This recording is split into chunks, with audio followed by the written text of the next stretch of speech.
થયું છે અને મારું નામ એહસાન ચૌહાણ છે. હું મુસ્લિમ છું અને 15 વર્ષથી વીરપુર માણસો ચાલીને જાય છે એને હું સેવા કરું છું.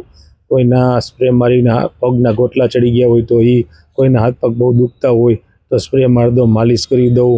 ઉડલા પગમાં પડી ગયા હોય તો પોડીને ત્યાં સોપ્રોમાઇસિન લગાડી દઉં. હાથ પગ દુખાવાની દવા આપું. માથાની પેટની તકલીફ બધી સુવિધા બધી આખી કીટ લઈને જાઉં છું અને 15 વર્ષથી આ સેવા આપું છું. અને નિષ્ભાવના કોઈ ધર્મ જાત કે કોઈ એવા વિચાર નહીં. જે ચાલીને જતા હોય ને એને ખબર હોય કે કેટલા કિલોમીટર કેટલું હાલવું. એના માટે આ પ્રેમ ભાવના હિન્દુ મુસ્લિમ કોમી એકતા રહે એના માટે હું આ સેવા દેવા જાઉં છું. ખાસ તો વિચાર સ્કૂલમાં ભણતા હતા ત્યારે અમે જાતા વીરપુર. તેમને ખબર છે કેમ હલાય 1 કિલોમીટર બાબા જલ્દી પહોંચાડો. એમ થતું કે ભવિષ્યમાં કોઈક દિવસ આવા સ્ટોલ કરાય કે આવી સુવિધા કરાય કે હાલીને જતા હોય તેને દવા દેવાય કે પગ દાબી દેવાય. બસ એ ત્યાંથી વિચાર આવ્યો તેથી ત્યાં ચાલુ કર્યું.